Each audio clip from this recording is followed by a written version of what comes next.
Jésus guérit, il pardonne, il délivre, il libère. Jésus guérit, il pardonne, il délivre. C'est votre émission Vie transformée ici depuis Daoukro, comme vous le constatez sur cette pancade, cette ville du centre de la Côte d'Ivoire située précisément dans la région de Lifou. Et tout comme en Palestine, le Seigneur Jésus-Christ continue de bénir, de sauver, de transformer, de guérir, de délivrer. Et dans cette ville, nous avons rencontré un homme qui a expérimenté la grandeur, la bonté du Seigneur, cette bonté qu'il a authentiquement transformé. Il était misérable, il était aussi plongé dans l'alcool, plongé dans la cigarette et très impudique de son état. Mais le Seigneur Jésus-Christ l'a transformé. Aujourd'hui, c'est un homme délivré de façon authentique. Il sert le Seigneur et en plus de cela, le Seigneur l'a béni, a fait de lui un grand homme d'affaires et même un directeur d'entreprise. Sa vie a totalement changé.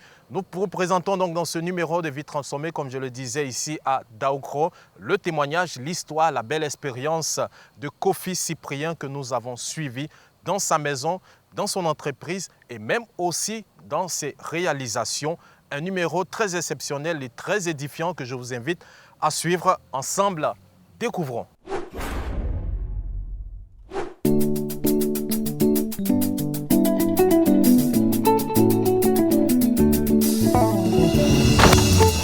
Et voilà, nous sommes au quartier Chicago et c'est dans ce quartier que réside la famille Kofi et nous venons à la rencontre de Kofi Cyprien, notre témoin de ce jour. Suivez-nous.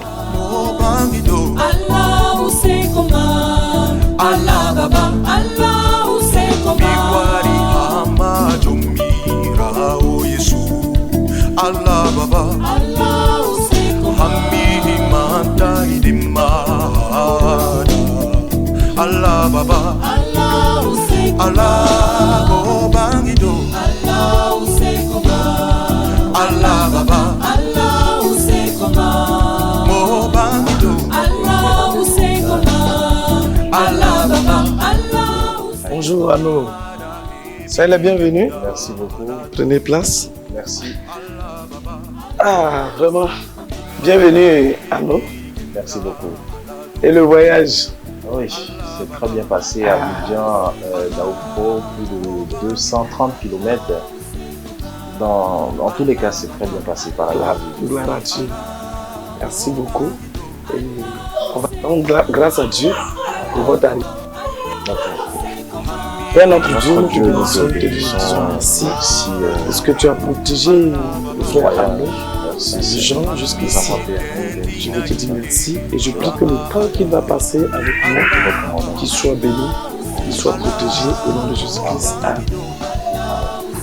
Et encore, chez nous, c'est à Kwaba. Donc, je vais demander les nouvelles. D'accord, les nouvelles sont très bonnes. Par la grâce du Seigneur, nous sommes arrivés, nous avons effectué le déplacement. Merci. Et nous avons appris qu'il y a les merveilles du Seigneur dans cette maison.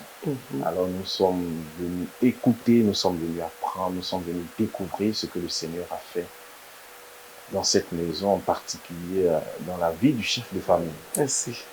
Voici en quelque sorte les nouvelles. Ah, d'accord. Merci Ok. Donc, encore une fois, bonne arrivée. Merci. Effectivement, ça va ici. D'accord. Et le Seigneur fait aussi vraiment des merveilles.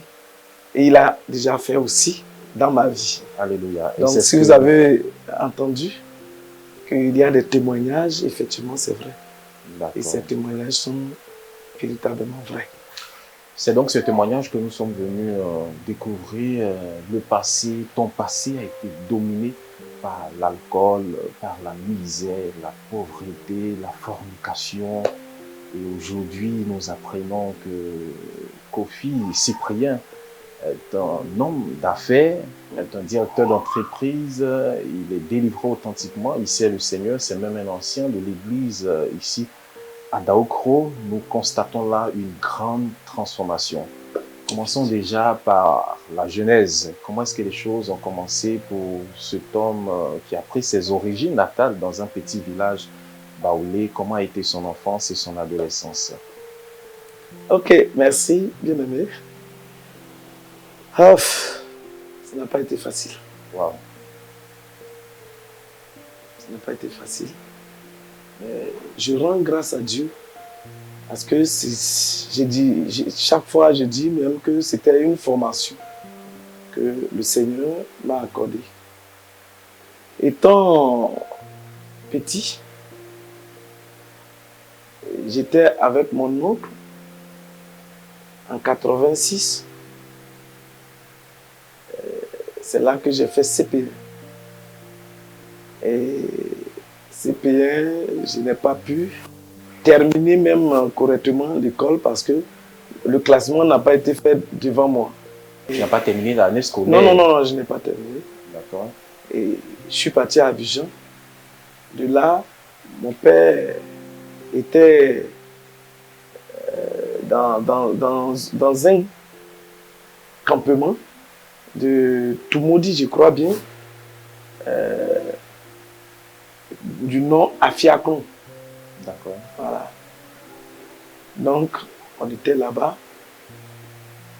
Et après ça, nous sommes revenus à Abidjan. Et d'Abidjan, mon père a décidé que nous montions sur le village. Donc, en 89, on était au village. Ça, c'était côté maternel. D'accord. Et côté maternel, vraiment, frère, c'est la souffrance. Nous sommes arrivés et c'est le chant que nous faisons. Chant de riz avec les parents. Mais dans leur zone, souvent il y a problème de pluie. Il ne pleut pas. Donc le riz ne réussit pas. Et on faisait aussi champ d'igname, mais l'igname ne produit pas comme se doit, donc c'est la famille. Je t'assure qu'il y a des périodes où il n'y a pas la nourriture.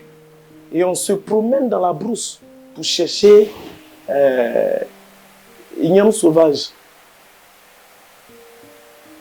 Il faut trouver, il faut creuser, faire sortir l'igname. Souvent même tu creuses, parce qu'il a des piquants, ça te blesse, mais tu ne gagnes rien. Et pour ne pas que la famine détruise la famille, c'est ça. On prépare les sauces. Piment là, hein, on fait sauce. Et puis maintenant c'est là que chaque personne se sert et tu bois pour pouvoir te soulager. C'est du vrai que je suis en train de vous rencontrer. Et quelles étaient vos croyances en ce moment? Mais en ce moment, on était païens, on ne connaissait rien, on était avec les parents. Il n'y avait pas Dieu dans notre vie. Et dans mon côté maternel, là-bas, les gens ne connaissaient même pas Jésus. Jésus même un peu, non. Et c'était la misère chronique.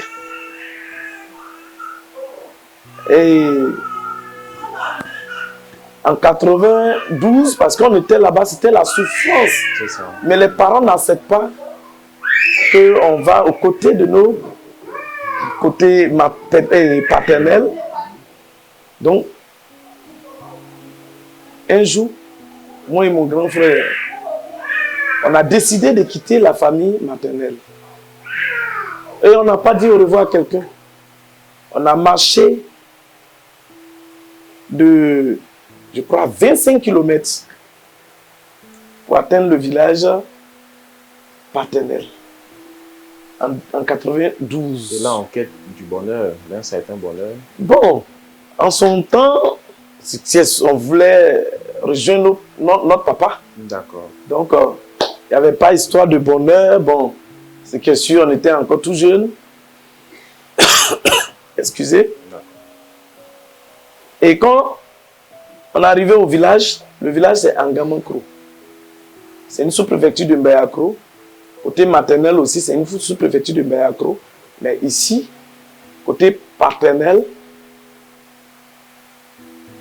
il y a le goudron qui passe dans notre village. Donc c'est encore mieux que côté maternel. Et quand nous sommes arrivés, on a commencé à faire champ de riz avec nous. Mon grand frère, lui, il faisait champ de riz avec mon oncle. Moi, je faisais champ de riz avec mon papa. Et frère, on fait champ, ça ne donne pas. Chaque année, quand nous sommes en train de nettoyer, mon papa me dit, fils, tu vois l'autre côté forêt que tu vois loin là, c'est pour nous. L'année prochaine, c'est là-bas qu'on va aller faire champ. Donc j'observe. C'est-à-dire que chaque année, c'est champ. L'objectif, c'est qu'on fait champ aujourd'hui. Ça donne, on mange, mais ça veut dire qu'il n'y a pas l'avenir dedans. C'est du jour au jour. Voilà. Donc, chaque année, on est dessus. C'est là que je dis non, non, ça, je ne peux pas.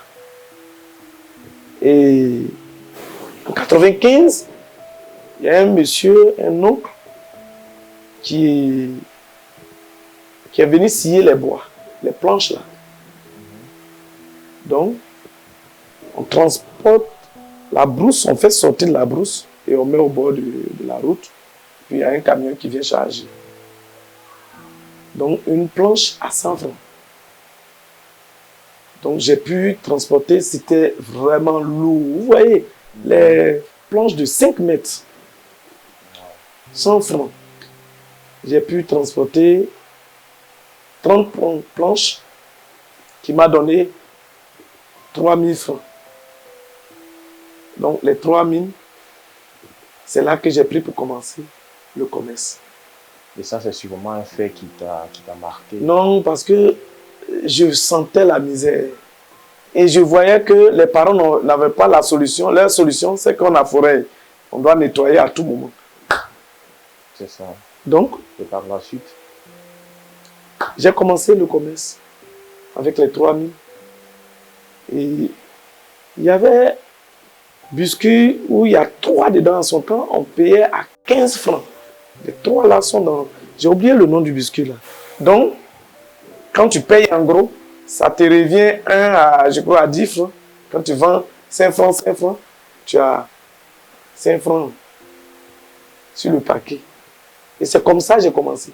D'accord. Et dans cette période de misère, de pauvreté, l'alcool a quand même occupé une place dans ta vie. Bon, est-ce pour te soulager? Ce que je suis en son temps même là, il n'y avait pas l'argent. Donc je ne pouvais pas boire. D'accord. Donc, j'ai commencé le commerce un peu. Et arrivé un moment, j'ai décidé de faire une table. J'ai eu un peu d'argent, donc j'ai payé un peu l'huile, les piles, les bonbons. Je ne partais plus au champ. Parce que en 96, on a fait champ de riz, 2 hectares. Et on a eu 5 sacs de riz. 2 hectares. Oui. Donc c'est là que j'ai dit non, non, moi je ne fais plus le champ. Donc c'est là que j'ai arrêté. Mais au moment où je prenais les planches là, je partais au champ, mais je faisais petit commerce. Et je vais revenir un peu en arrière. Parce que tout le temps que j'ai fait avec mon papa, chaque fête, vraiment, je vois les autres sont habillés, mais moi, vraiment, c'était la misère. Je bénis Dieu aujourd'hui, parce qu'il a changé les choses. Donc, quand on a eu les 5 sacs, j'ai dit à mon papa que je ne fais plus champ. Il n'était pas d'accord, parce qu'il comptait sur nous. Donc, il n'était pas d'accord, mais moi, je me suis senti obligé de me séparer et faire champ d'arachide. Et ça n'a pas été facile. Parce que la jeunesse, eux, ils sont dans le champ de riz. Et arachide, c'est les femmes qui font arachide. Et du coup, la jeunesse a vu un jeune paresseux. Un jeune qui ne veut rien faire. Pourquoi tu laisses le riz et tu vas faire champ d'arachide? Pourtant, j'ai commencé mon commerce, mais je n'avais rien. Donc, j'avais besoin aussi des moyens. J'avais besoin de moyens pour pouvoir me lancer. Donc, je me suis lancé dans le champ de riz et champ d'arachide au moins. Les gens se moquaient, mais ça ne me dit rien.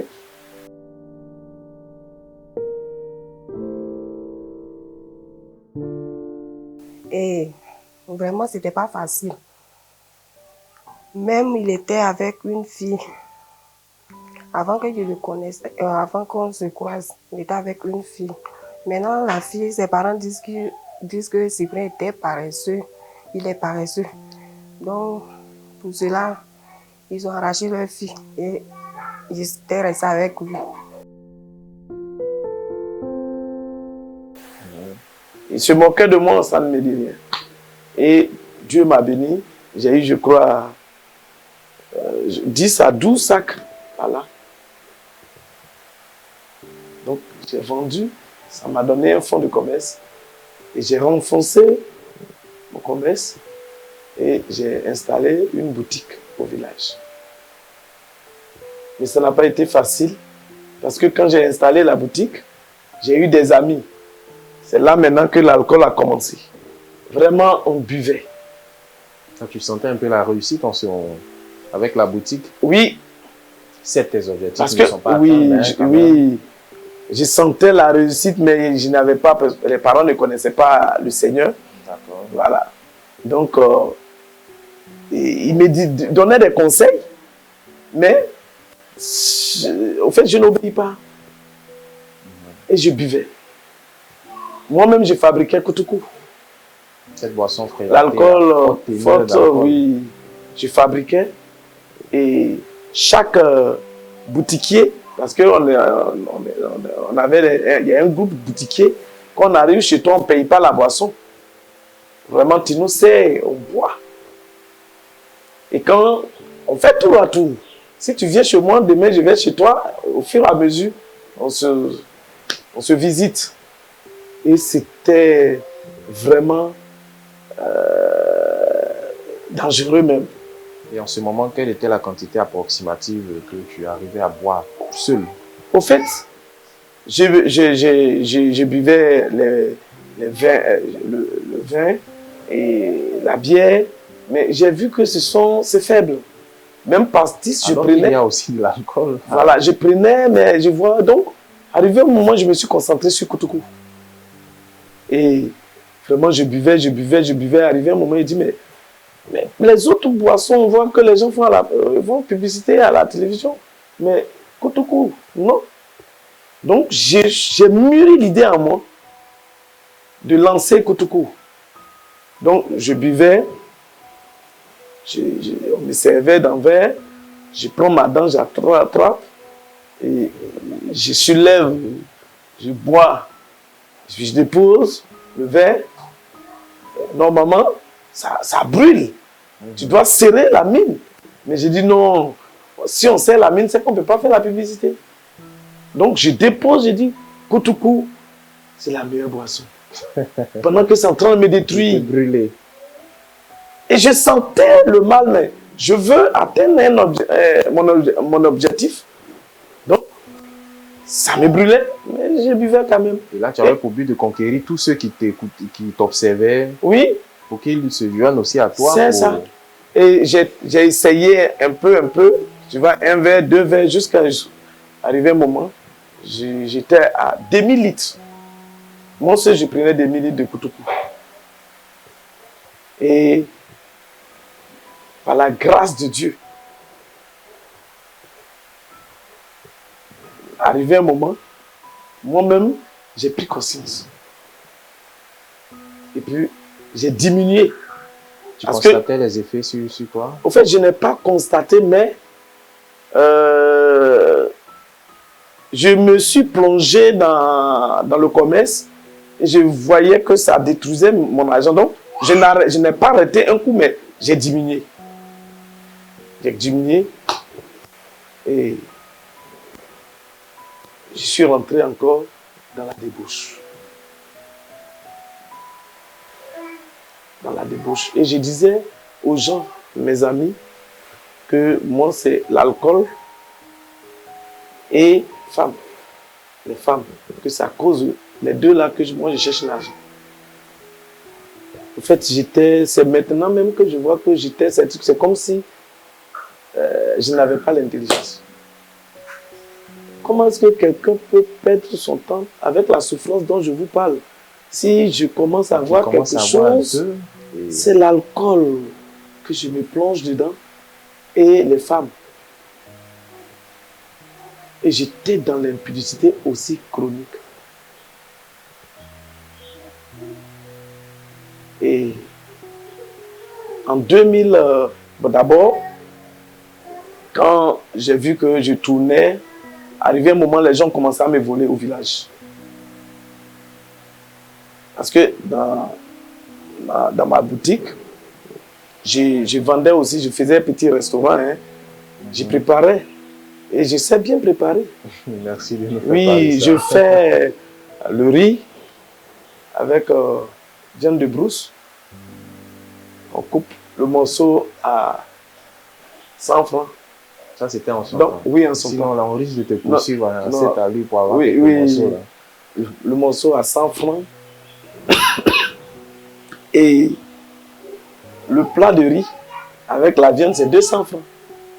Mais quand moi je prépare, ça finit. Non. Si les gens savent que M. Kofi, bon, et avec tout ce à préparer, les gens, les gens viennent. Parce que Dieu m'a béni, je sais bien cuisiner. Et pour revenir, c'est-à-dire c'est tout cet argent, tu mettais à la portée des femmes. Oui, avec l'alcool. L'alcool. Oui. Et quand ils ont commencé à me voler, je n'avais plus rien. Donc je me suis replié. Et j'ai demandé à mon oncle, il était à Daoukro, je dis bon, je viens chez toi. Et ça, c'était en quelle année? Ça, c'était en 2021. Et j'ai dit en 2021, excusez, c'était en 2001. 2001. Voilà. C'est en 2001 que je suis venu à Daoukro. Donc j'ai commencé encore la vente ici avec 4 litres d'huile. 4 litres d'huile, je vendais au marché. Et les gens même pensaient que j'étais un jeune moussi. Parce que en son temps, c'était les jeunes moussis qui vendaient huile au marché. Donc, quand tu me trouves au marché, tu ne vois pas la différence entre moi et puis les jeunes burkinabés. On collabore très bien. Donc, on est toujours ensemble, on vendait. Et c'est dans ça que j'ai pu construire un hangar où j'ai mis les marchandises dedans. C'était ma boutique. En 2002, 2003, 2004, j'avais ma boutique et je vendais au marché.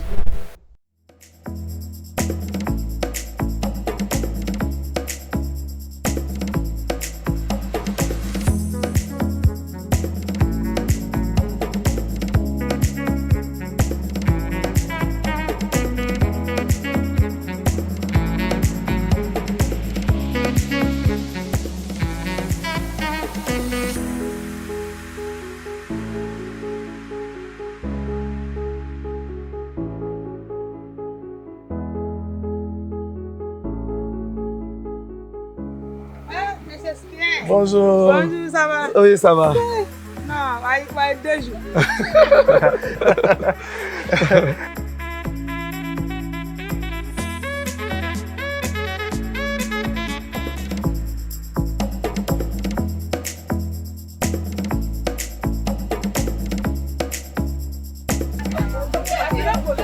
Bonjour, mesdames.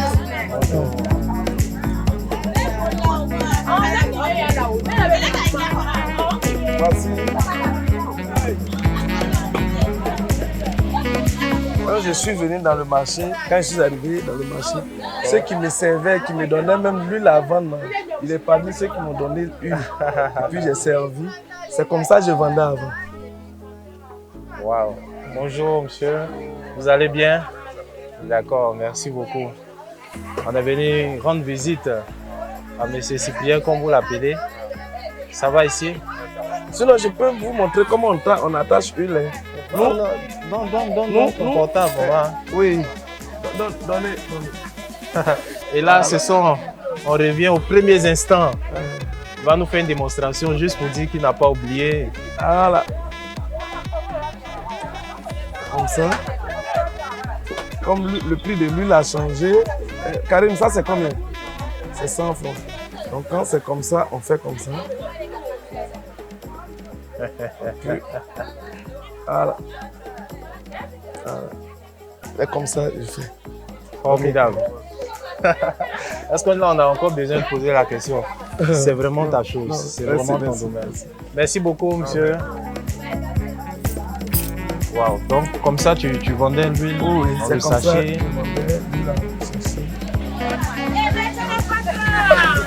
Bonjour, madame. Bonjour, la vieille. Merci.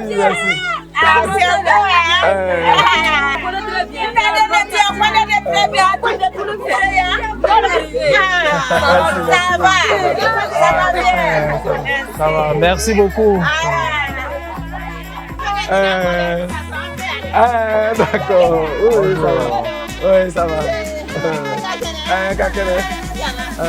Ceux-là sont mes mamans du marché.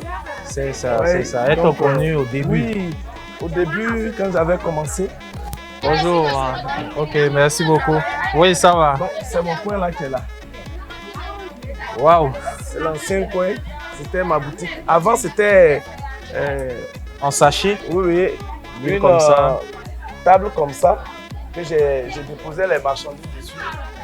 Et c'est après, au fur et à mesure, quand ça a commencé à bouger, donc j'ai fait une boutique. Voilà, une boutique. Tu vois, on ouvre ici. Ouais, il faut que je touche. Voilà, ça, c'est le là, début. on ouvre. Et puis, ici est fermé. Mais pas que quelqu'un d'autre rentre. Donc, les marchandises, vous voyez cette fenêtre-là, je dépose. Et puis, je place les bouteilles. Je place les bouteilles alignées. Et puis, les savons sont dans les étagères. Wow. Est-ce que tu es toujours propriétaire de ce local? Oui, ce local, c'est pour moi. Tu gardes et toujours je garde toujours. J'ai donné ça à une soeur. Voilà, donc elle peut se débrouiller. Mais en location. Oh, je veux en ce moment-là, qu'est-ce que ça te fait de te retrouver là? L'ECA, nous sommes passés à l'ECA. Qu'est-ce que ça te fait déjà? Vraiment. Là, je touche, c'est du bois. Oui. Il n'y a pas de climatiseur, peut-être même pas de ventilateur. Vraiment, quand je vois ce lieu, je vois que Dieu est vivant, réellement vivant. Jésus, il est Seigneur. Alléluia. Et c'est par sa grâce que je suis quitté dans ce coin. Vous voyez, je suis venu trouver même les gens dans le marché. Oui.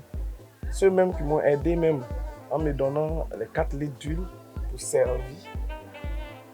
Et aujourd'hui, ils sont encore là. Ce n'est pas parce que je suis mieux que...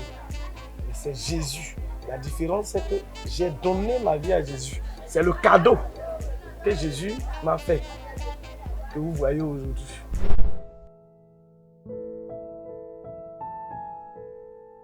Je l'ai connu sur le marché lorsque les associations vont mettre des collecteurs en point de tickets pour les commerçants du marché.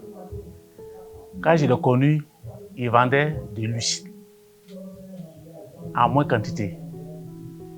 En tout cas, avec un petit coin, une petite maison de 2 mètres carrés. Moi, en tant qu'agent collecteur, j'ai exercé une seconde activité comme petite boutique dans mon quartier. Et je partais vers lui aussi, m'approvisionner avec lui en payant quelques litres d'huile pour aller me revendre.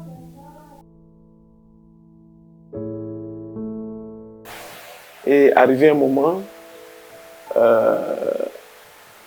ça commençait à bousculer et puis il y a Nestlé qui ont fait leur branche ici à Daoukro.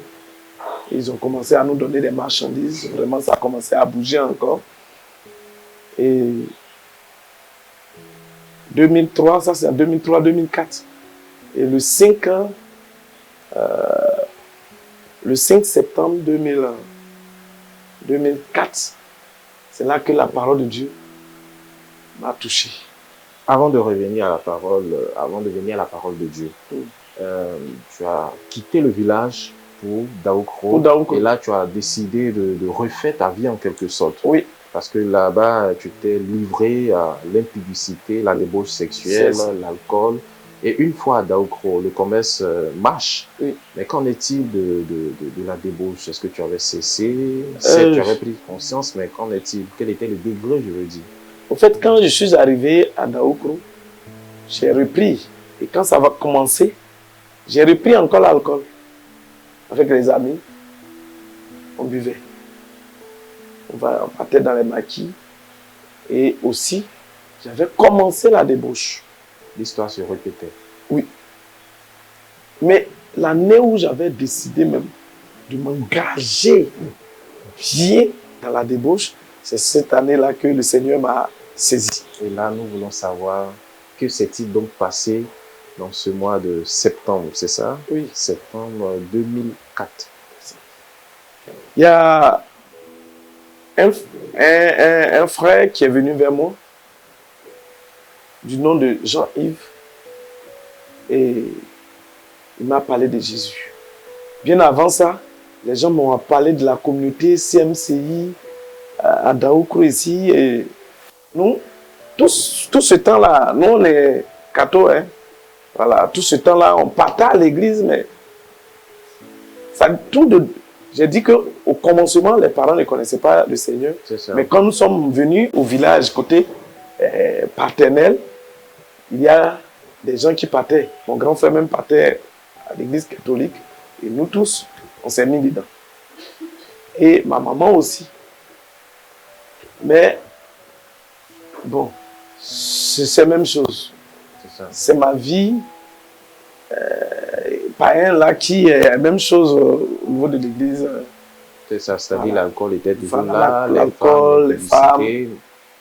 Donc en 2004 là, j'ai une tante, la femme de mon oncle, a quitté l'église catholique et j'ai persécuté la maman. Pas que je vais chez elle pour aller l'insulter, non. Mais quand je la vois, elle m'énerve et elle vendait. Je ne passais même pas chez elle là-bas pour manger. Maintenant, quand j'étais dans le marché, la société Nestlé, ils faisaient leur publicité de Nescafé 3 en 1 et ils m'ont pris pour faire leur publicité. J'étais parmi les promoteurs. C'est ça.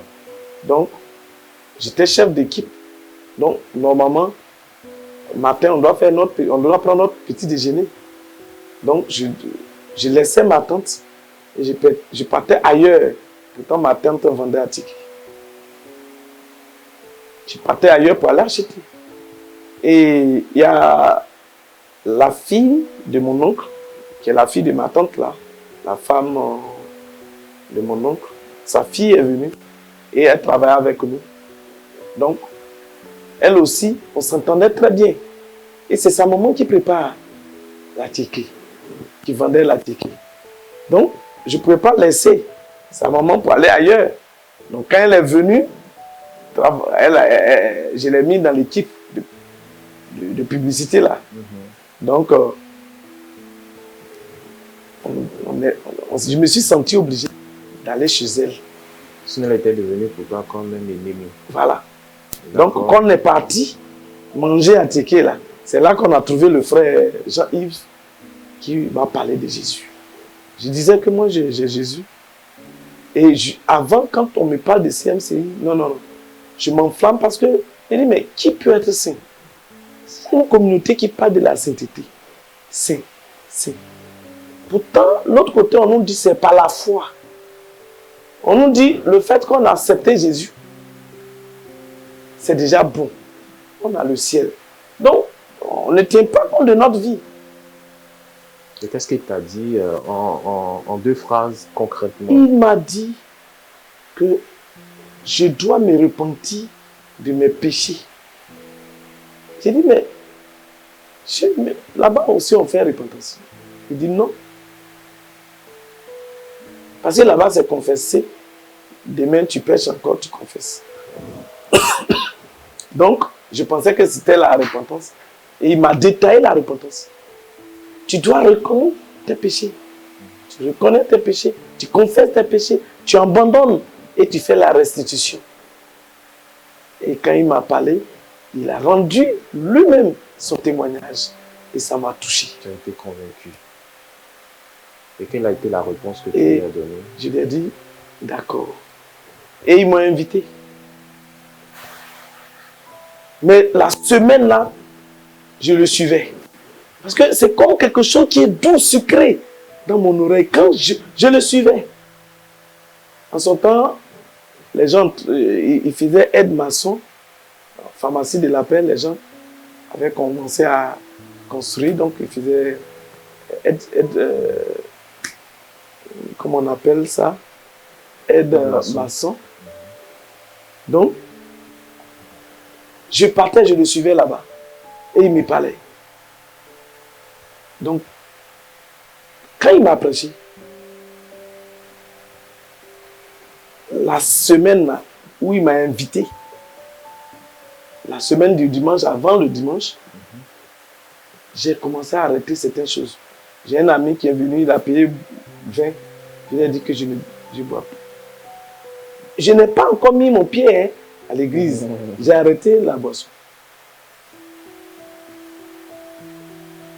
Et quand on est arrivé, le pasteur a prêché l'évangile. Nous l'avons connu en 2004. Il a été évangélisé par le frère Jean-Yves Lagou.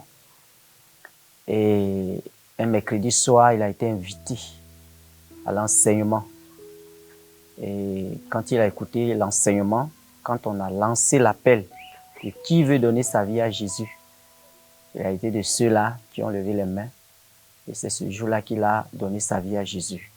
Après cela, on l'a conduit à la repentance. Et c'est comme ça qu'il a commencé la vie en Christ avec nous.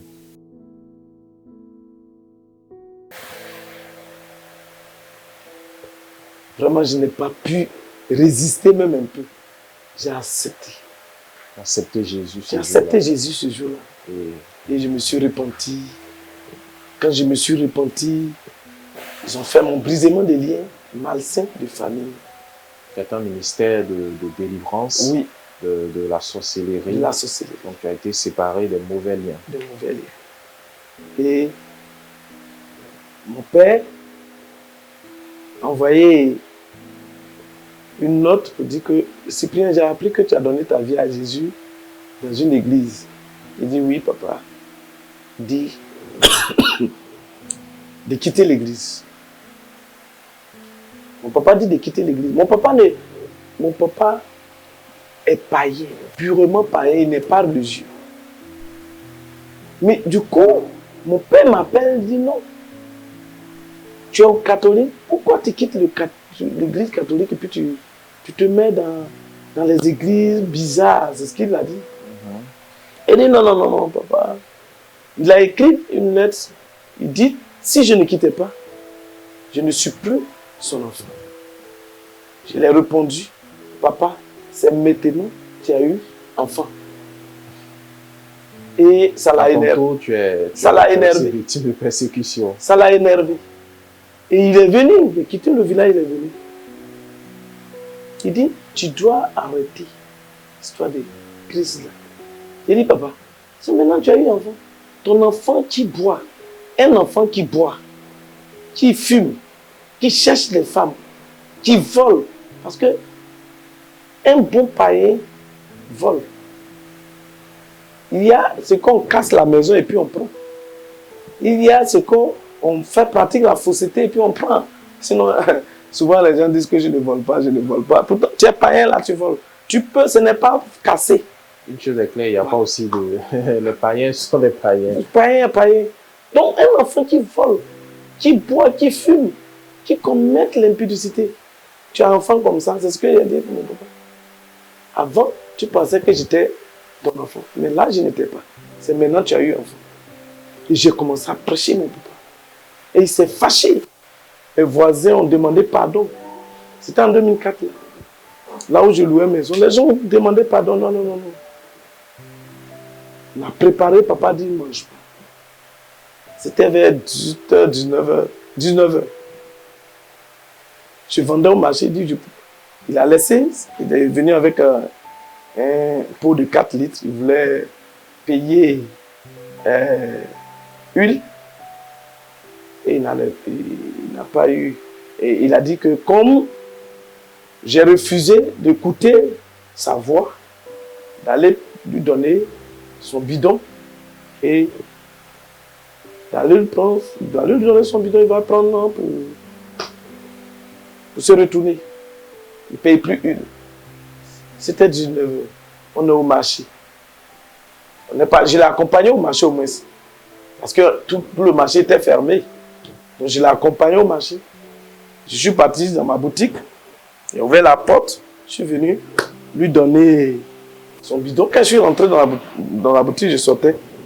Mon papa était endossé sur une table au marché. Papa, il y a quoi? Il dit, retournons à la maison. À la maison, tu as demandé pardon jusqu'à tu dis tu ne veux pas. Il dit qu'il y a quelque chose qui est descendu sur lui, briser la colère, tout ce qui est... Ça veut dire qu'il était devenu froid. Et la voix lui a dit, comme tu veux te retourner la nuit, là, si tu arrives là-bas, tu vas dire quoi à ta soeur? Ça, c'est dans son témoignage plus tard. Un jour, il rendait témoignage quand lui-même s'est donné. Que j'ai entendu ça. Il ne m'a pas dit ce jour-là ce qui s'est passé. Donc par la suite, même, il s'est donné à Jésus. Oui, il m'a dit non, retournons à la maison. On est arrivé à la maison. Les voisins, quand ils ont vu, ils ont béni Dieu. Et papa a mangé. Je l'ai prêché. Et c'est séance de là. Papa donne sa vie à Jésus. Alléluia. Quand il est arrivé au village, je prêche ma maman. Maman donne sa vie à Jésus. Alléluia. Et aujourd'hui, papa, maman, les frères, les sœurs, c'est-à-dire la petite famille, les enfants de mon père, nous sommes 9. Tout le monde, sauf mon grand frère, lui seul, qui n'a pas encore donné sa vie à Jésus. Sinon, depuis notre aîné jusqu'à nos derniers, c'est mon grand frère, lui seul.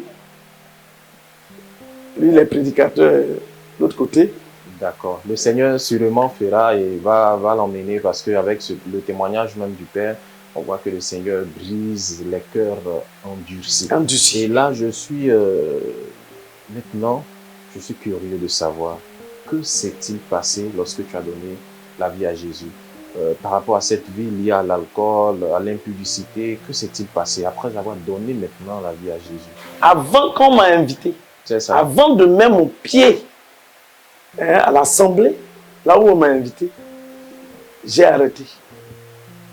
Et un jour même, je priais et puis je me suis rappelé que quand j'ai entendu le nom de Jésus, j'ai commencé à arrêter. Donc, j'ai composé, sur le chant, je priais et puis j'ai composé un chant. Quand j'ai entendu le nom de Jésus, j'ai arrêté de voler. Quand j'ai entendu le nom de Jésus, j'ai arrêté l'impudicité. Alléluia. Quand j'ai entendu le nom de Jésus, j'ai arrêté de mentir. Alléluia. Quelle joie merveilleuse, quelle joie merveilleuse. Frère, quand j'ai entendu le nom de Jésus, je vous assure, la joie que les anciens disciples ont eue, cette joie-là, ça m'a... Tu l'as aussi expérimenté. J'ai expérimenté. J'ai dit, c'était comme quelqu'un qui quitte dans le noir, il arrive dans la lumière. Pauvre. C'était la joie. La joie. Ma joie. Quand je me suis donné, ma joie a converti. Ma joie a converti mon ami, qui est aussi lui devenu ancien, s'appelle ancien Alexis, à Bengo. Il dit, mais attends, Cyprien, qu'est-ce que j'étais rempli de joie, j'ai parlé, Il dit, mais attends, lui-même, il m'a dit, pour que le dimanche arrive, pour que lui-même se donne encore, c'était vraiment, il voyait que c'était long. C'était trop long. Et par la suite, il s'est donné la joie. Donc, délivré authentiquement de péché sexuel, du péché sexuel, l'alcool, de la cigarette, du vol, vraiment, délivré authentiquement. Tout ce que je vois que c'est la fausseté, vraiment, je me concentre à ne pas me mettre dedans. Tu es délivré du péché, le péché d'alcool. Tu es aussi délivré de façon authentique de l'impudicité. Tu as rencontré Jésus, tu manifestes la joie de servir et d'appartenir à Jésus. Mais à cela s'ajoute aussi la prospérité. Je veux donc savoir comment est-ce que cette prospérité, pour quelqu'un qui était un agriculteur, qui se débrouillait avec son commerce, tout et tout, mais qui est devenu directeur d'entreprise, que s'est-il passé? D'accord. Le pasteur Yao Kofi Daniel, le pasteur régional, qui nous faisait des disciples. Régional de l'Ifou. De l'Ifou, voilà.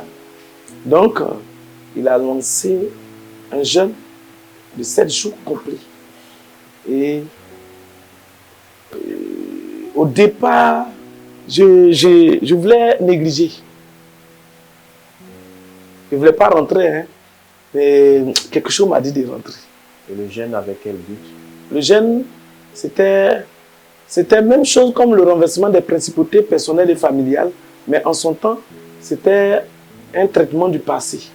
Finir avec le passé. Finir avec le passé. Et le renversement des principautés personnelles et familiales consiste, il faut le préciser, intercéder pour le salut et la délivrance des familles, tout en s'identifiant au péché de la famille, intercédant, demandant pardon à Dieu et aussi exercer l'autorité pour réclamer nos biens. C'est juste cette précision que je voulais faire. Ok, ok. J'avais décrété 7 jours de jeûne. Toute l'église devait jeûner pour prier, faire le renversement de l'homme fort de la famille. En ce temps-là, ce n'était pas encore renversement de principauté personnelle et familiale sur ce nom-là. On connaissait ce ministère-là sous le nom de renversement de l'homme fort de la famille. Et pendant ce jeûne, qu'on a demandé pardon pour nous-mêmes, nos péchés, et on a prié que Dieu enlève les conséquences et les malédictions sur nous.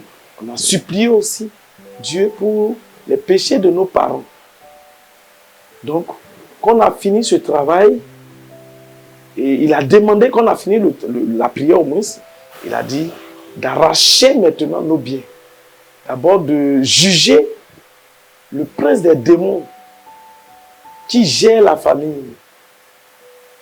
Parce que il a expliqué que dans chaque famille, il y a un démon qui gère la famille. Donc, comme on a déjà demandé pardon à Dieu, on a supplié, Dieu nous a pardonné, de le renverser, de le lier et de arracher nos biens. Et c'est comme ça qu'on a jugé le démon. Et il a dit aussi que souvent ces démons-là travaillent avec un homme fort de la famille. Donc il a dit d'arracher nos biens. Et c'est comme ça qu'on j'ai arraché mes biens. Et en songe, voilà que je vois un oncle. En songe, quand il m'a vu, il a commencé à courir. Et je l'ai poursuivi. Et il allait se cacher dans une vieille voiture. Je l'ai saisi, je regarde. Et l'argent était beaucoup dans sa main. Et j'ai arraché. En 2007. Ça a été la victoire. Oh.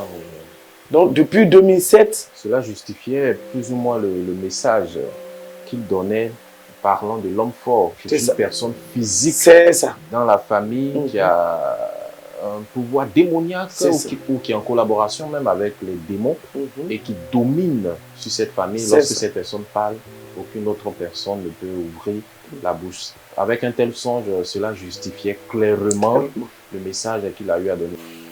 En 2007, 2008, les choses ont commencé à changer. J'ai commencé même à vendre, même en gros, à Daoukro ici. Je gérais maintenant le marché. N'allons pas rapidement. Qu'est-ce qui a changé? Ça dit, en ce moment, avant de faire le songe, qu'est-ce que tu avais comme bien? Un magasin? Bon, j'avais la boutique, mais je n'avais pas des moyens et je ne pouvais même pas vendre même en gros. Même. Je faisais détail. Mais en 2008 maintenant, j'ai eu un financement. Ça, c'est après le songe, après la victoire dans le songe. Après la victoire, j'ai eu un financement et j'ai commencé à vendre de l'huile en gros. Les gens venaient prendre en gros avec moi. Et les fûts d'huile, de 200 litres, les gens venaient prendre, ils payaient. C'est après ce jeûne-là qu'il a eu un songe dans lequel il a vu un parent qui avait l'argent de la famille entre ses mains et qui fuyait, qui s'échappait. Et dans le songe, la voix lui a dit, c'est l'argent de votre famille que cet homme tient. Poursuis-le et arrache. Donc c'est comme ça qu'il a poursuivi le monsieur. Et puis le monsieur a caché l'argent dans une vieille voiture à quelque part et il a pu récupérer. Et c'est comme ça qu'il s'est réveillé. C'est à partir de cet instant, de ce moment-là que ses affaires ont commencé à se relever. Voilà. Il a fait la rencontre d'un monsieur qu'on appelle monsieur Lamine au marché qui lui a proposé de lui donner un fonds. Et avec ce fonds, il allait relever l'activité et puis ils allaient se partager les bénéfices. C'est ce qui a été fait. Et après quelque temps, lui-même, il a commencé à se libérer pour faire pour lui, pour faire son activité personnelle. Donc il avait acheté une ferme, après ça il a vendu, il a acheté une fourgonnette, il a travaillé avec une société qui faisait le savon. Et ça a permis que nous remboursions toutes ces dettes qu'il avait prises dans les temps où ses activités avaient chuté.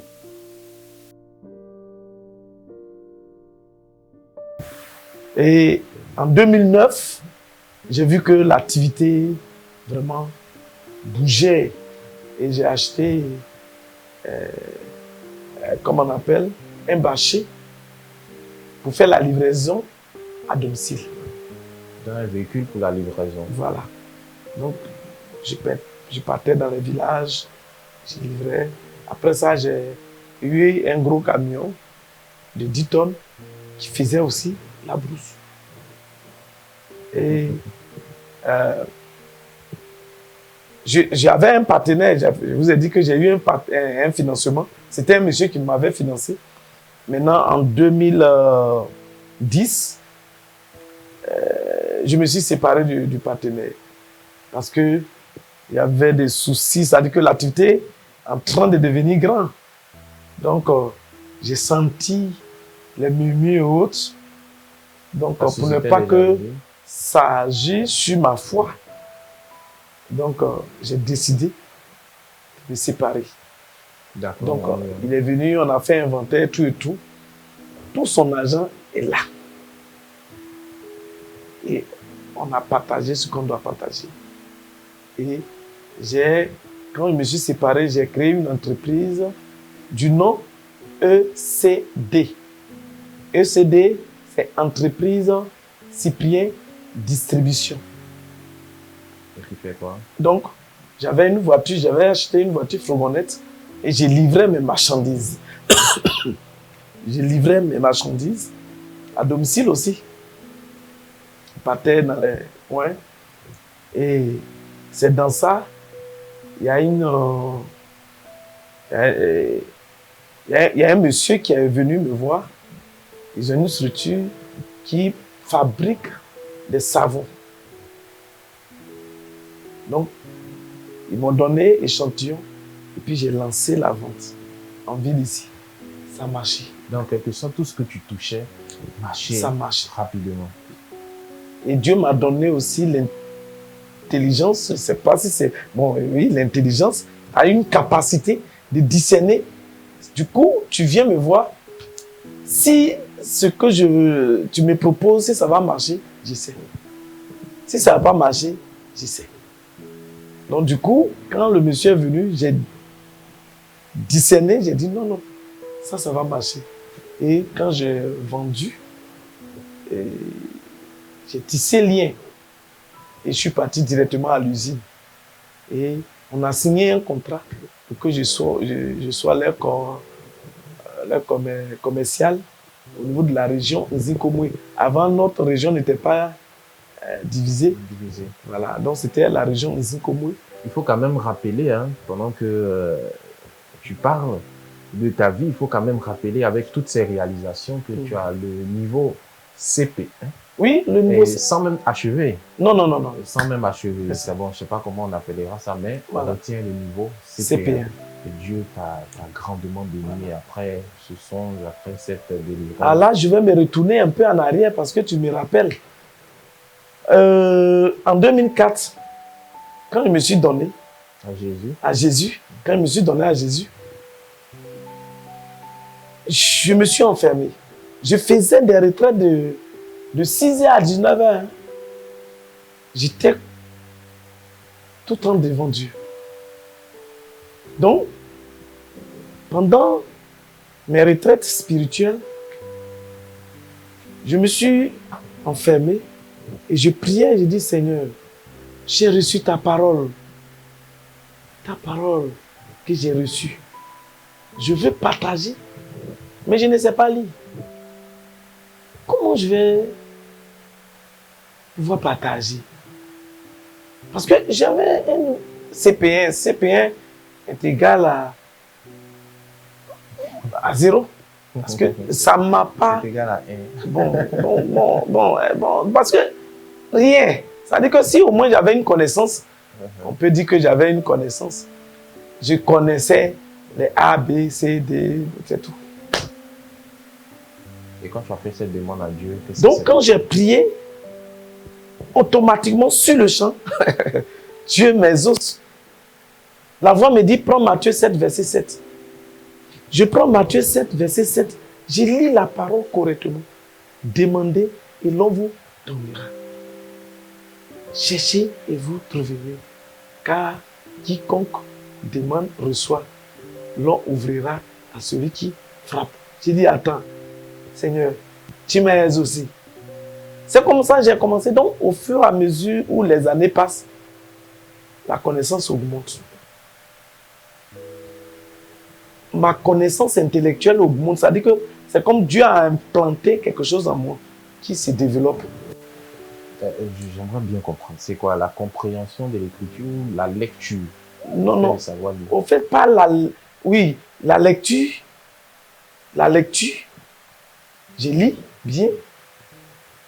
Mais aussi en moi, il y a quelque chose qui en moi qui se développe. Au fur et à mesure, moi-même, je sens ça en moi. Et c'est ce qui a fait m'amener, jusqu'aujourd'hui, je suis le directeur d'une entreprise. Et aussi, chaque année, je vois un changement personnel dans ma vie, un changement intellectuel. C'est ça, une augmentation. Une augmentation. Intellectuelle. Voilà, une augmentation. capacité Intellectuelle. C'est ça. Et c'est là maintenant que je suis rentré avec la société AgriSud et j'ai été leur commercial dans la région ici. C'est-à-dire que je gère au niveau de la région. Si quelqu'un veut savon AgriSud, c'est moi qui dois livrer. C'est ça. Et à Yopougon, il y a une dame qui m'a contacté, mais je ne la connais pas. Elle est partie à l'usine pour aller prendre aussi. Mais les gens l'ont tourné. Donc il y a quelqu'un là-bas qui dit, donc, je vais te donner un numéro de quelqu'un qui a Daoukro. Lui, il peut t'aider. Et c'est comme ça la femme m'a appelé. Donc moi, j'appelle à l'usine. On livre la femme. Et elle me représente à Yopougon. C'est-à-dire qu'on livre. Quand je dis livrer là, c'est pas quand on paye l'argent. Hein. C'est comme si... Non, Dieu est puissant. Le Seigneur Jésus, il est réel, il est vivant. Du coup, moi, l'entreprise, quand il faisait, moi, je n'ai pas vu dedans, mais j'ai un droit. Je l'appelle, et puis on livre la femme. C'est étonnant. Et la femme a demandé à me croiser, parce qu'elle a l'argent. C'est quand je suis parti à Abidjan, à Yopougon, comment on appelle non, le quartier là, Maroc. Okay. Elle a construit là, c'est bien. Moi-même, quand je suis rentré, il dit, c'est toi, monsieur Kofi? Il dit oui. Ah. Elle a l'argent, elle est partie à l'usine, les gens ont refusé. C'est moi qui ai appelé, puis j'ai décanté la situation. Donc elle était étonnée. C'est vous? Il dit oui. Donc on a échangé. Mais c'est la crise 2010 là qui a touché un peu l'entreprise. Et parce que moi, j'ai gagné 100 000 francs par jour. Et en tant que commercial. En tant que commercial. J'étais autonome. Donc, en 2010, quand il y a eu la crise, ils m'ont appelé. La directrice m'a appelé, je suis parti, il dit, bon, on veut te garder. Tu es notre, tu nous représentes dans la région là-bas. Parce que j'avais une voiture fourgonnette et ils ont écrit dessus Agri-Sud. Donc, je représentais directement la société ici. Donc, ils ont dit, tu as déjà voiture de service, on va te payer 500 000 francs, on va t'embaucher. Mais te payer 500 000 francs par mois, parce que actuellement, on va te donner le prix de l'usine et c'est ce que tu dois vendre là-bas. Donc 500 000 francs de salaire. Sur le champ, je n'ai pas dit que je refusais, mais j'ai regardé le niveau que le Seigneur m'a donné avec 500 000. Vraiment, c'est trop petit. C'est formidable. Donc c'est là que je les ai dit au revoir. Et quand je suis venu, j'ai commencé encore, puisque je n'avais pas arrêté pour moi-même, la boutique était là. Et arrivé un moment, je vois que dans le marché, les femmes font tontine. Et les tontines qui font, après les gens fuient à elles l'argent. Les gens fuient à elles l'argent. Il y a des microfinances qui viennent aussi en ville ici. Il y a eu 3 microfinances. Les gens viennent, ils ouvrent leur compte demain. Un bon matin, tu te lèves, on dit non, les gens là, ils ont fermé.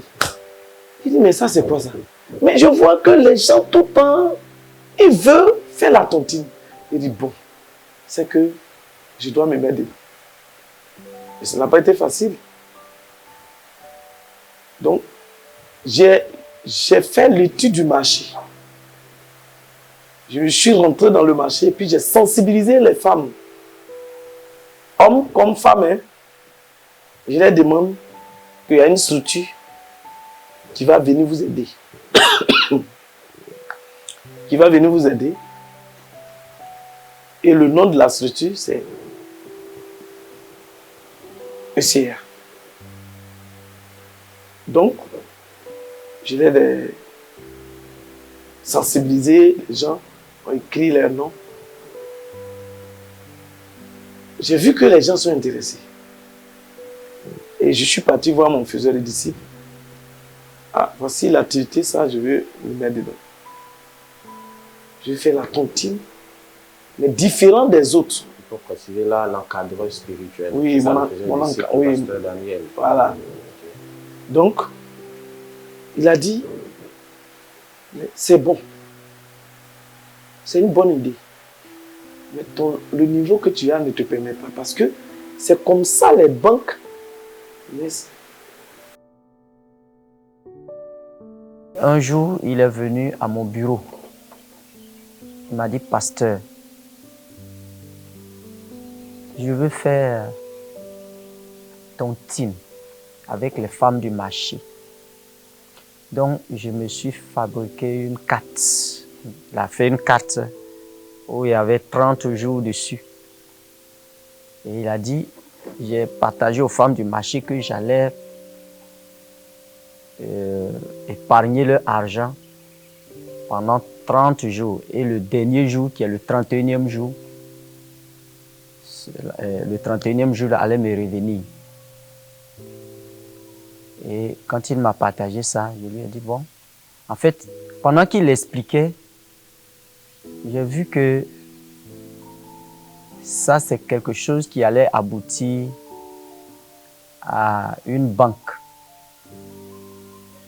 Et je lui ai dit, mais ce que tu es en train d'expliquer là, c'est comme ça les banques commencent.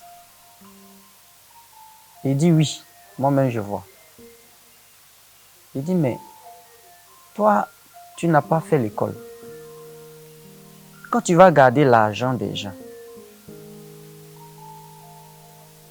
à la longue, là, quand ça sera des millions, tu vas faire comment? Tu n'as ni diplôme parce qu'ils vont te demander les diplômes et tout ça. Même si tu veux faire les papiers, ils vont demander ton niveau, tout ça là. Tu vas faire comment? Il dit, bon, j'ai 2 amis qui sont à Abidjan. Ce sont des parents. Bon, eux, ils ont les niveaux, ils ont des diplômes dans ce domaine de comptabilité, tout ça, la gestion financière, tout ça.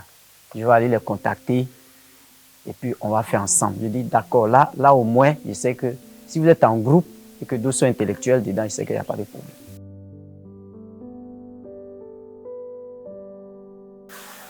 Il a raison. Quelqu'un qui a le nouveau CPR. Mais j'ai senti un fardeau sur mon cœur, que je dois aider les gens. J'ai senti ça. Vraiment, c'était un fardeau. Malgré qu'il m'a dit que ce n'est pas la peine, mais je ne pouvais pas. Donc, je suis parti à Abidjan. J'ai croisé mes amis. Puis, je les ai expliqués. Il y a un qui est expert comptable. Il y a un aussi qui est comptable dans une entreprise. Ils m'ont dit, oui, c'est bon. Mais aussi, ça a besoin des moyens. Donc, ils ont dit, bon, on va s'associer pour créer l'entreprise. Donc, mais ils m'ont dit de chercher des moyens. Je suis venu. Mais quand j'arrive, je vois la population, je vois les gens, je dis non, non, non, non. Et je ne peux pas désobéir à mon faiseur de disciples, qui est aussi mon père spirituel. Donc, quand mes amis se sont prononcés pour dire qu'ils vont m'aider, donc je suis parti voir mon faiseur de disciples, le pasteur Daniel. Il a dit, ah, mes amis ont décidé de m'accompagner. Il dit, oui, si ceux-là veulent t'accompagner, il n'y a pas de problème. C'était le plan de Dieu pour pouvoir commencer. Mais moi, je ne savais pas. Le pasteur aussi ne savait pas. Parce que Dieu voulait me prendre pour opérer son miracle. J'ai commencé avec les amis. Les amis comptables, mais eux, ils ne se sont pas venus sur le terrain. J'ai dit, je vais commencer, après vous allez venir. Donc j'ai commencé comme ça, mais ils ne sont pas venus sur le terrain. Et c'est là que c'est parti. C'est là que c'est parti. Et on a vu que les gens sont venus adhérer à la tontine. Arrivé un moment, on a commencé à faire des papiers pour que ça soit une microfinance. Et aujourd'hui où je vous parle même là, on a changé parce qu'on a pris la forme mutualiste actuellement, on a changé la forme juridique et c'est devenu SA, Société Anonyme. Donc, on est en train de poursuivre aussi les papiers pour qu'on puisse s'installer un peu partout en Côte d'Ivoire pour aider les gens. Parce qu'on a ce fardeau-là. Parce que dans notre esprit, prendre l'argent des gens et fuir pour aller en Europe, ça, ce n'est pas dans notre... Notre objectif, c'est pour mettre fin à tous ceux qui viennent sur le terrain, qui prennent l'argent de nos parents et puis fuient avec. Je le comprends si bien et puis on est tellement rassurés parce que à la tête de cette structure se trouve un enfant de Dieu véritablement délivré du péché, du vol, de l'escroquerie et autres. Et là, nous poursuivons. En ce moment, vous êtes directeur de ECA, qui compte combien d'employés? Plus que 60 personnes. Plus que 60 personnes. Oui. Wow. Plus que 60 Installé personnes. ici à Daoukro. Ici à Daoukro, et Andé, et Bongouanou, et Ara. Alléluia. Voilà. Donc le Seigneur t'a délivré du péché. Il t'a délivré de la misère et de la pauvreté. Et avec le niveau académique que tu as, et là je vais emprunter les paroles du pasteur Daniel qui disait, avec le niveau que tu as, ce n'est pas possible. Ce n'est pas le possible. Seigneur a opéré le miracle tout simplement parce que tu t'es donné à lui de façon authentique et réelle. Par la suite, le Seigneur aussi t'a béni, tu t'es marié. Oui. Oui, j'ai fini l'impudicité, je me suis marié, j'ai 4 enfants. 4 enfants, mariés légalement, Légalement. devant Dieu, devant les hommes, C'est avec ça. 4 enfants, tu es un homme très épanoui aujourd'hui. Le Seigneur est merveilleux, il honore ceux qui l'écoutent, ceux qui suivent sa volonté. C'est ton cas, tu as accepté le Seigneur Jésus, il t'a délivré du péché, il t'a délivré de la misère. Aujourd'hui, tu es un homme épanoui, un homme heureux. Mais nous allons marquer là une pause parce que nous voulons toucher ce que Dieu a fait. Nous allons donc nous rendre à l'ECA, l'entreprise que dirige le frère Cyprien en ce moment. Et ensemble, nous allons découvrir les merveilles du Seigneur dans cette structure. On y va? Merci. Ok.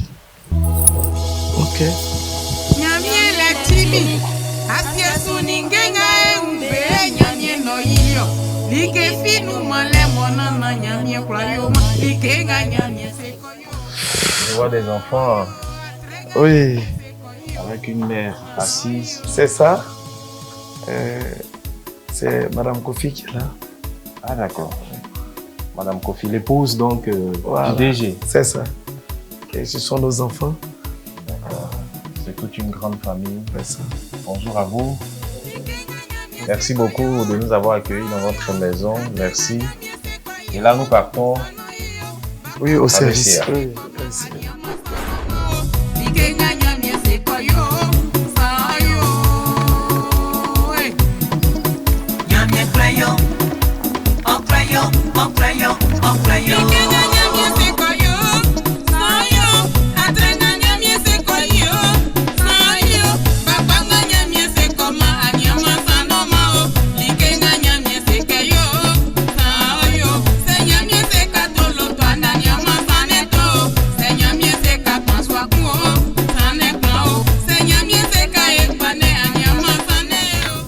Même quand tu as donné la vie à Jésus, automatiquement, certes, tu étais libéré du péché, mais il y avait encore la difficulté pour joindre les deux bouts. Oui. Tu as persévéré malgré tout. Oui. Les gens même se moquaient de moi. Ils disaient que j'étais au catholique, j'étais bien, parce que quand je vendais là, en ce moment, la galère n'était pas trop ça. C'est à quel moment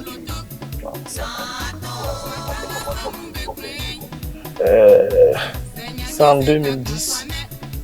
En 2010, quand j'ai acheté ma bâchée, j'ai pris un chauffeur. Et moi-même, Dieu m'a accordé la grâce. J'ai appris à rouler en songe. Encore là, il faut En songe, j'ai roulé et quand je me suis réveillé, voilà, le jour où j'ai pris la voiture, j'ai dit à mon chauffeur qu'il faut m'apprendre à rouler. Donc on est parti. Il m'a donné, il dit on fait comme ça, on fait comme ça. Et lui, je lui ai pas dit quelque chose. J'ai pris la voiture, j'ai commencé à rouler. Il me demande, mais tu sais rouler et puis tu dis de venir t'apprendre. Il dit non, non, c'est un songe que j'ai appris.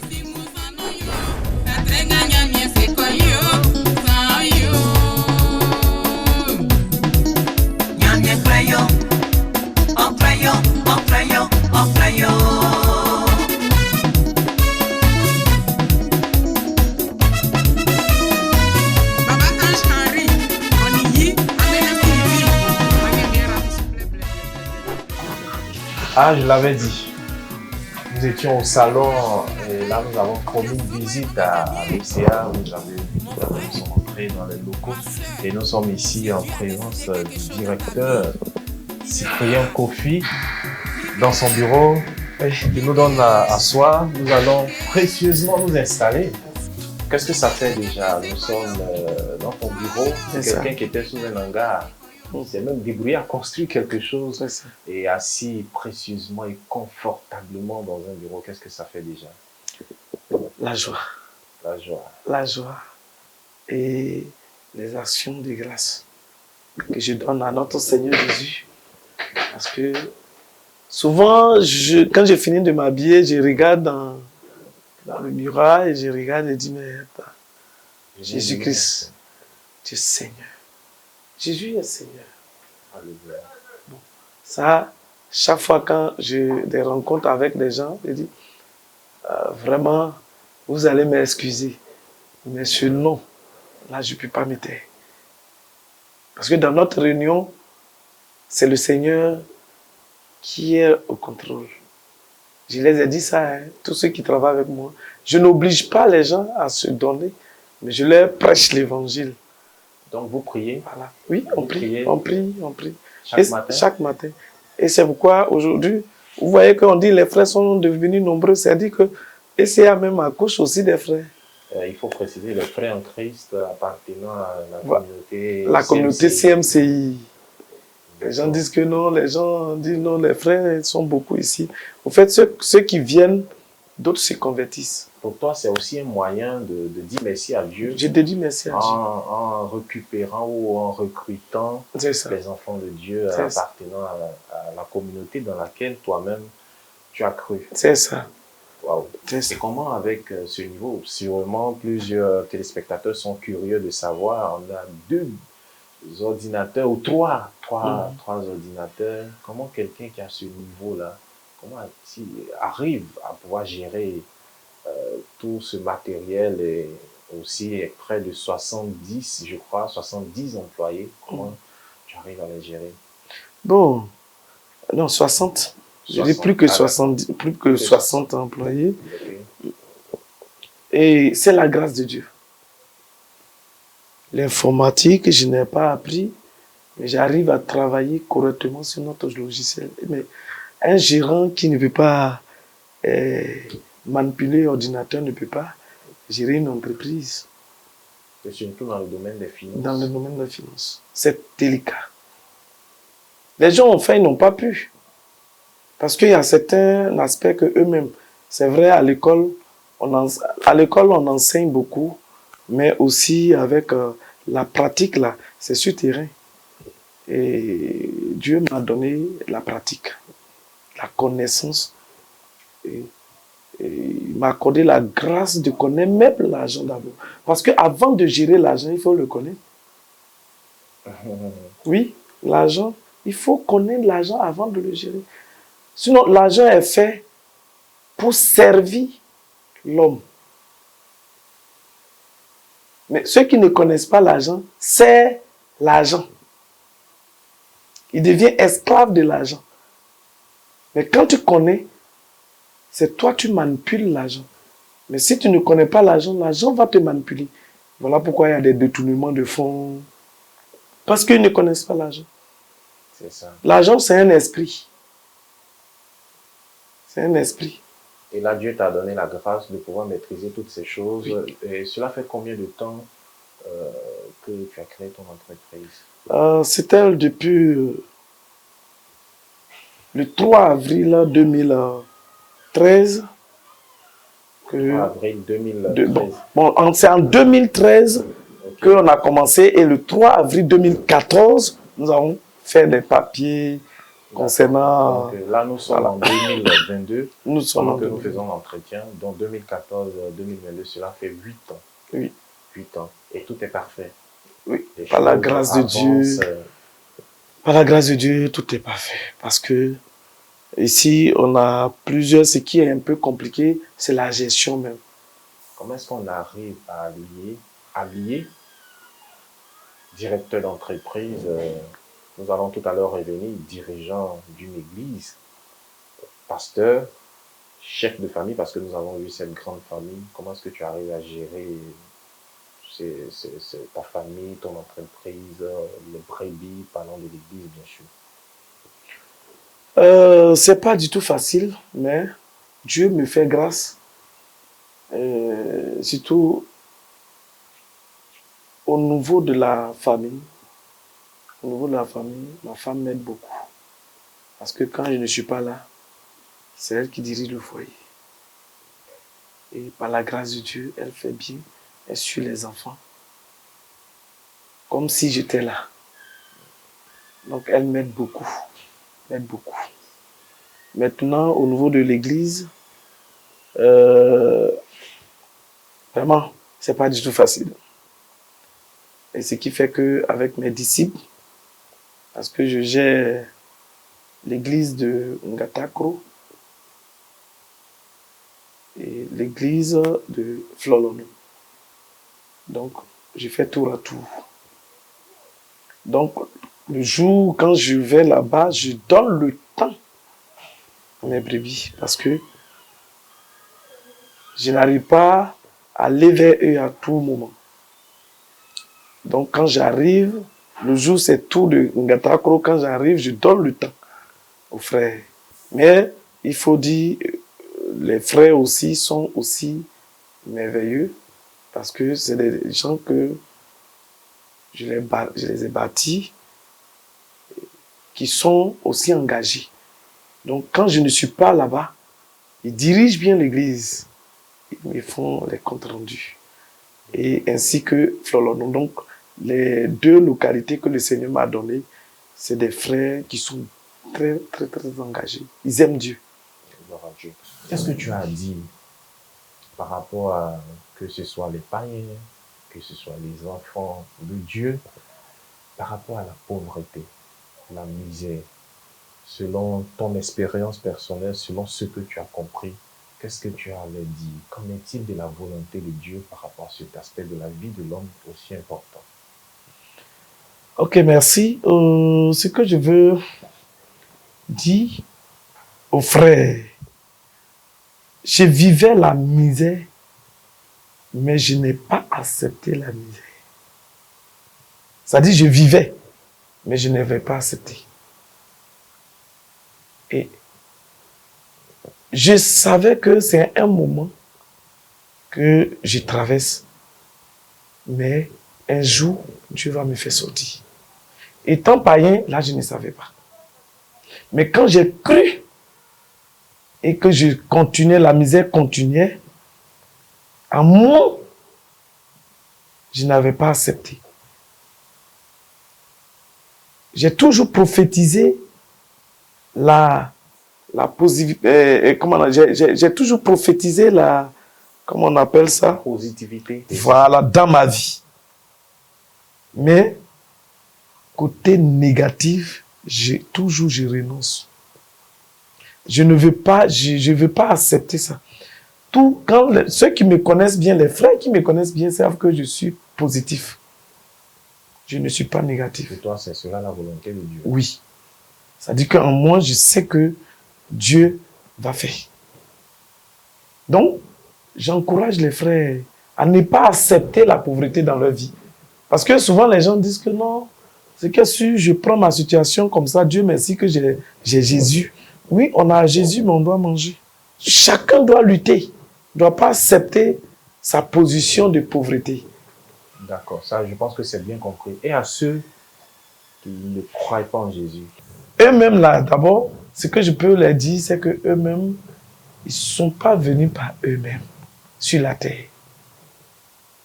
C'est Dieu qui les a créés. Et l'homme a quitté Dieu, péché contre Dieu. Et Jésus est venu pour donner la vie aux hommes. Donc, ceux qui ne croient pas en Jésus doivent croire en Jésus. Et à travers moi, mon témoignage, ils doivent savoir qu'il y a un Dieu qui est vivant. Jésus-Christ de Nazareth. Il est là réellement. Donc, à travers mon témoignage, même s'il est incrédule normalement, il doit savoir que ce que je suis en train de dire, ce n'est pas un montage. Non, non. C'est du réel. Comme le temps ne nous permet pas. Sinon, on allait même aller au village. Parce que les gens même sont étonnés. Dans mon village, les gens sont étonnés. Ils ont vu un jeune garçon qui a grandi devant eux, qui n'a pas fréquenté aujourd'hui. Il embauche les jeunes du village qui ont le BTS. Il embauche même des personnes qui sont allées très loin dans les études. Oui. Très loin dans les études. Très loin. On a par exemple dans ta structure des personnes qui ont atteint quel niveau? Il y en a de BTS, voilà. Et c'est des gens de BTS même qui sont plus beaucoup, mais il y a aussi d'autres qui poursuivent même, qui continuent même à poursuivre les études. Par exemple, comme mon assistante, elle est en train de chercher le doctorat en finance. En 2019,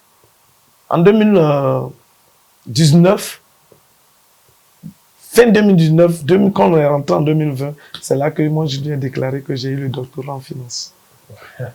Je lui ai dit que toi tu continues, mais moi je viens de l'avoir. Ouais, c'est parce que tellement pratique. 8 ans après, j'ai eu l'expérience de la gestion.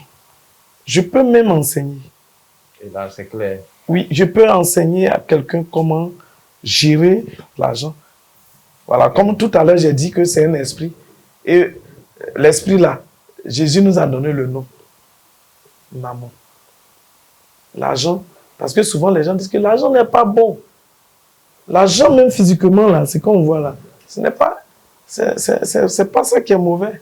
C'est l'esprit qui est derrière là qui est mauvais.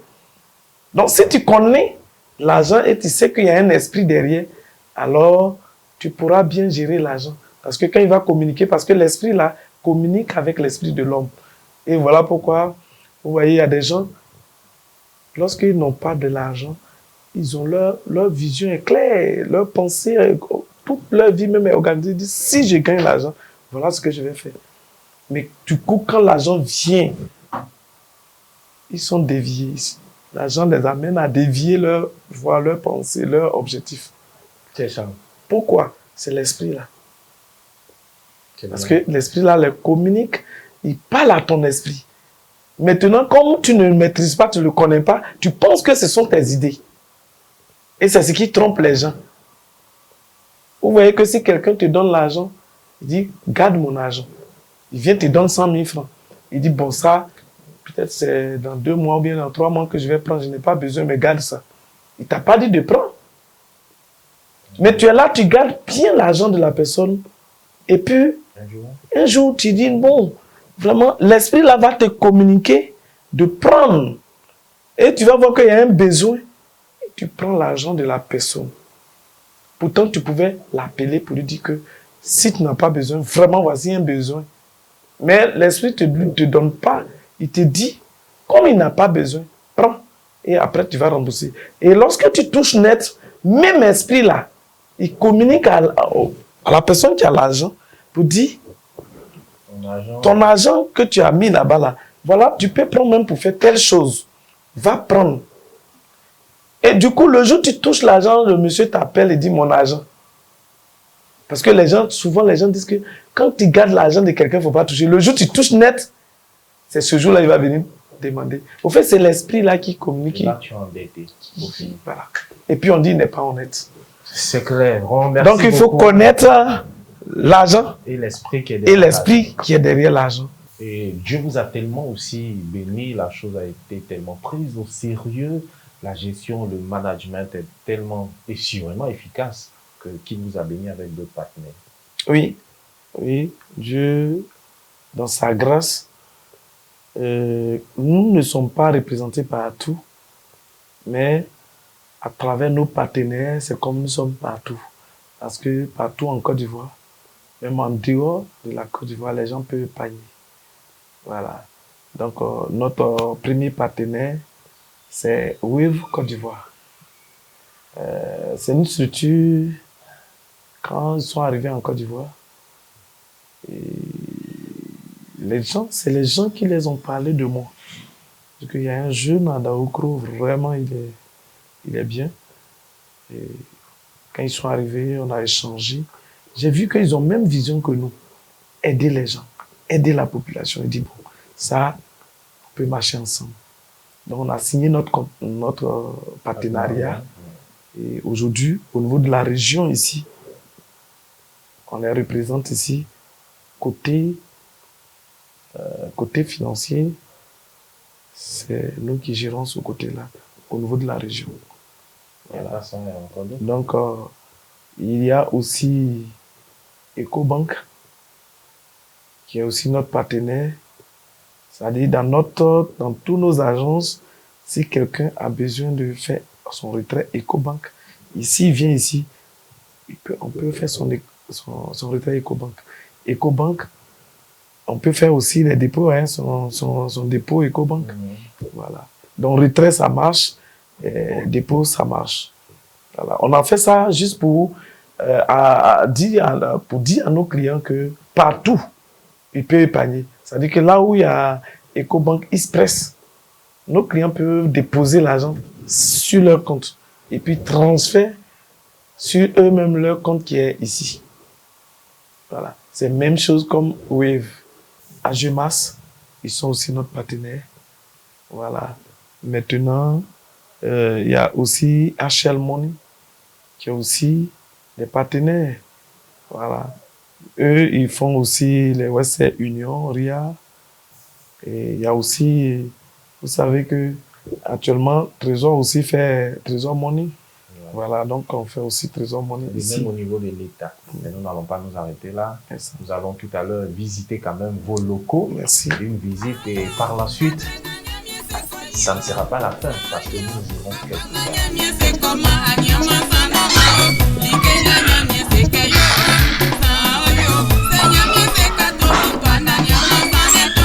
L'agent de crédit. Bonjour. Oui, monsieur Yao. Voilà, c'est lui qui est notre agent de crédit. Et la dame, c'est le service de recouvrement. D'accord. Merci beaucoup. Formidable.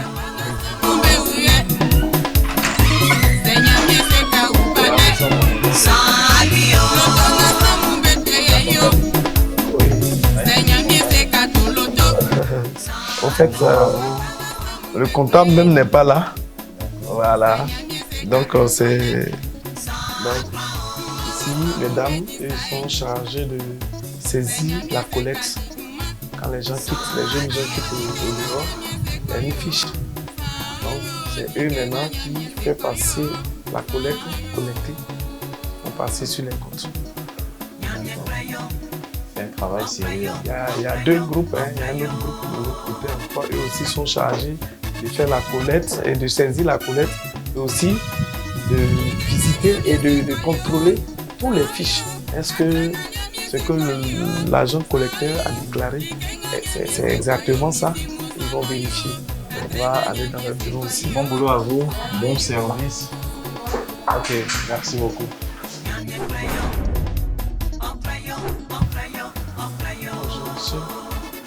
Ici, c'est voilà, lui, c'est l'un de nos partenaires, Agemas Assurance, dont j'avais parlé tout à l'heure. Bonjour à vous, messieurs, dames. Bonjour, messieurs, dames. Merci beaucoup. Ici, c'est le bureau de M. Gare, avec nos partenaires Agemas. M. Gare, c'est lui qui est le chef personnel. C'est lui qui gère tous nos personnels. D'accord, merci de nous avoir accueillis. D'accord, merci beaucoup.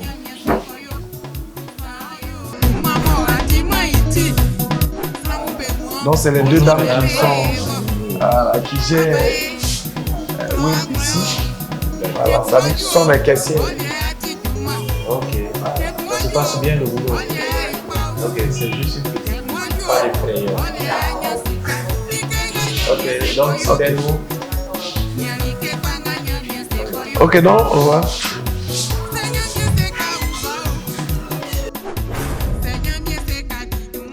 Le premier local. Oui, le premier local, c'est voilà, à Wave, là où nous sommes quittés. C'est-à-dire là, il était encore tout petit. Oui, il était encore petit, oui. Maintenant, c'est encore plus, voilà. plus grand. Voilà. C'est-à-dire, on dit que le Seigneur bénit C'est et ça. il donne du progrès à la bénédiction. De C'est sorte ça. qu'on dise, C'est ça. c'est clair, hein, les bénédictions du Oh. Seigneur ne sont suivies d'aucun chagrin. C'est ça. Tu es un homme heureux avec l'argent. Vraiment. Parce qu'il y a aussi peut-être certaines personnes qui ont peur de l'argent. hein. Oui, Ils oui, disent il y a que des si gens, j'ai de l'argent- parce qu'ils ne connaissent pas. C'est ça la connaissance. La connaissance est très importante. Et avec cet argent, tu es épanoui. Oui, oui, Non oui, par la seulement grâce de épanoui, Dieu. hein, tu Oui, viens- ça va, très bien.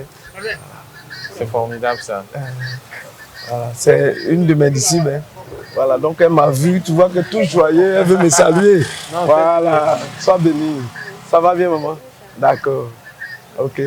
Donc, elle va aller. Ah, d'accord. Ok, donc, elle me reçoit. Ça dit que tu as en même temps le manteau du directeur et le manteau aussi de pasteur. Du pasteur. Là, pour dire que tu portes le manteau à tout moment. Il n'y a C'est pas ça. un manteau qu'on laisse à la Non, maison non, non, pour non, venir. non, non, non. Wow, J'ai c'est- fait des entretiens même au bureau. Il y a des gens, il y a des brebis qui viennent me voir au bureau. Tu as Fais même des fois entretiens. prié, chasser même un démon dans le bureau. Bon, là, je n'ai pas encore fait, mais ils viennent, ils donnent leurs préoccupations. Je vois ce qu'on doit prier, on prie. Et puis maintenant, si c'est exhortation que je dois donner, je donne. Et puis ça. Wow. Ça, c'est formidable. Ouais. C'est-à-dire que si on veut tout connaître, ce sont sûrement des jours et des jours que nous allons faire C'est ça. pour découvrir ces merveilleuses choses. Effectivement, effectivement, parce que ce que le Seigneur a fait, comme j'ai dit, je vais me préparer et puis un jour, je vais inviter la RTVC. Vraiment, ça sera un bon moment qu'on va prendre ensemble. Tu avais l'habitude de voler, et c'était comme ça tu gagnais de l'argent. Mais depuis que tu as accepté Jésus, tu ne voles plus et tu dis tout est dû chez toi. Tu étais prostituée, par jour tu gagnais beaucoup d'argent. Mais depuis que tu as accepté Jésus, tu ne vends plus ton corps et tu te plains que tout est dû. Mais mon frère, ma soeur, je te dis, tu ne seras jamais prédit, ne baisse pas les bras. Ton Dieu qui t'a créé ne t'oubliera jamais. Tu seras pas prédit, tu seras pas prédit, tu ne seras jamais prédit. Toi qui acceptes Jésus-Christ, tu seras pas prédit, tu seras pas prédit, tu seras pas prédit. Ils t'ont menti, faut pas les écouter. Les gens vont se moquer de toi, ils te diront c'est que tu as accepté. C'est depuis quand toi tu deviens chrétien. Mais je te dis, faut pas les écouter. Ton Dieu qui t'a créé, il sait que tu existes. Alors il va jamais t'oublier. Ne baisse pas les bras et tu seras pas prédit. Accroche-toi à lui et tu verras sa gloire. Regarde autour de toi les oiseaux qui s'envolent mais qui ne tombent pas. Et bien évidemment, nos pieds ont foulé cette réalisation dont on a entendu parler par toi-même. Et là, nous constatons 8 hectares d'EVA. En plus de ça, est-ce qu'il y a encore d'autres champs dont tu as... Oui, il y a encore 5 hectares. Là, c'est à 5 km de Daoukro. Ici, c'est à 6 km. Donc, les deux champs même sont proches de la ville. C'est-à-dire qu'à n'importe quel moment, on peut visiter facilement. Mais comme le temps est parti, c'est ça. C'est pourquoi on a choisi de venir ici. Donc, là-bas, il y a encore 5 hectares. C'est rentré aussi en production. On a 500 kilos par mois. Ici, on a 2 tonnes.